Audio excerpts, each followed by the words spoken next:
আপনারা চাইলে এক ক্লিকে আপনাদের গ্রুপ ফটোগুলো রিমুভ করতে পারবেন। যেমন আপনাদের পাশে কোনো বন্ধু বান্ধব আছে, সেগুলোকে আপনি হাইড করে দেবেন বা আউট করে দিয়ে আপনি একা সেখানে থাকবেন। তো আমার কাছে তেমন গ্রুপ ফটো নেই বলে আমি রিমোট দিয়ে বানিয়েছি। দেখুন, দুটো রিমোট নিয়েছি, একটা রিমোট আমি কীভাবে এখান থেকে হাইড করি। তো আপনারা দেখবেন একদম ইজি ব্যাপার, এক ক্লিকে হাইড হয়ে যাবে। তো ভিডিওটা সম্পূর্ণ দেখবেন, ভিডিওর মধ্যে সম্পূর্ণ দেখানো হয়েছে কীভাবে এটা করা হয়। তো মোবাইলের স্ক্রিনে লক্ষ্য করুন আমি এটা কীভাবে দেখায়। আপনারা এক ক্লিকে কিন্তু আপনার পাশে থাকা বন্ধু বান্ধব যারা থাকুক না কেন সব কিছু আউট করে দিতে পারবেন। তো মনে করুন যে আপনি একটা গ্রুপ ফটো তুললেন, সেই গ্রুপ থেকে আপনার সাইডে যে কজন থাকবে সবগুলো আউট করে দিতে পারবেন একদমই এক ক্লিকে। শুধু ফটো নয়, আপনি যে কোনো সামগ্রী থেকে এটা করতে পারবেন। তো আমার যেহেতু আমার গ্রুপ কোনো ফটো নেই আমার মধ্যে, তো আমি দুটো রিমোট নিয়ে নেব।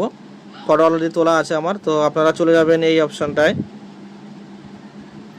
এই অপশানটা দেখতে পাচ্ছেন ফটোস, সবার ফোনে থাকে এই অপশানটা। এইখানে আমি ট্যাপ করে দেব। এইখানে ট্যাপ করে দেওয়ার পরে এই যে আমার যে ফটোটা আছে, এই রিমোট আছে, এই ফটোটা আমি নিয়ে নেব এখান থেকে। এটা আমি নিয়ে নিলাম। তারপরে কী করব, আপনার এখানে রিমোট, আমি এটা রিমোট দিয়ে দেখালাম।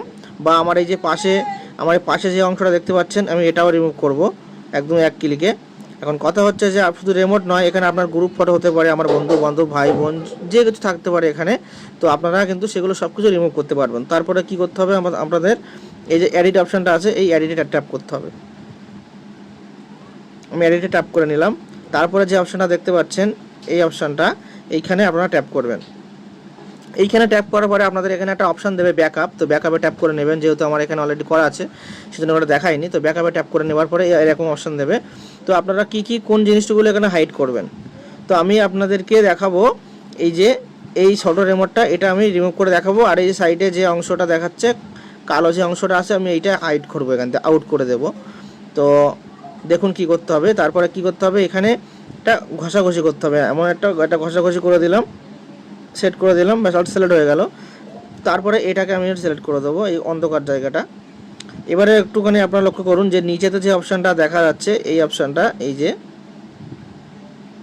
যে এইখানে আমাদের ট্যাপ করতে হবে। এইখানে ট্যাপ করে দেবো আমি, একদম ম্যাজিকের মতো এখান থেকে সব আউট হয়ে ক্লিন হয়ে যাবে একদম। একটুখানি ওয়েট করবেন। দেখুন এখানে যে কালো অংশটা ছিল, এইখানে একটা কালো অংশ ছিল, সেটা আউট হয়ে গেছে। প্লাস এইখানে রিমোট ছিল একটা, সেটা আউট হয়ে গেছে। এটা রিমোট হতে পারে, এটা আপনাদের যে কোনো সামগ্রী হতে পারে, বা আপনার বন্ধু বান্ধব হতে পারে। তো সব কিছু এখানে মোটামুটি আপনারা এইভাবে হাইড করতে পারবেন, যে এটা হলো এআই সিস্টেম। তারপরে আপনারা কীভাবে সেভ করবেন এটা, তারপর নিচেতে দেখবেন রাইট চিহ্ন আছে, এই যে রাইট চিহ্ন আছে, এই রাইট চিহ্নতে ট্যাপ করবেন। ট্যাপ করার পরে যে সেভ কপি, এই যে সেভ কপিতে ট্যাপ করবেন। দেখুন এটা সেভ হয়ে গেল আপনার, এটা আপনার এখন সেভ হয়ে গেল। এটা আপনি চাইলে, এই যে আমার ডবল ছিল, এই যে দেখতে পাচ্ছেন, এই যে রিমোট প্লাস এইখানে অন্ধকার। এবার এই ফটোটা আমি চেঞ্জ করছি। দেখুন এখানে রিমোট নেই, এখানে অন্ধকারটাও নেই, সব কিছু ক্লিয়ার হয়ে গেছে। তো আশা করি ভিডিওটা আপনারা দেখেছেন, বুঝতে পেরেছেন।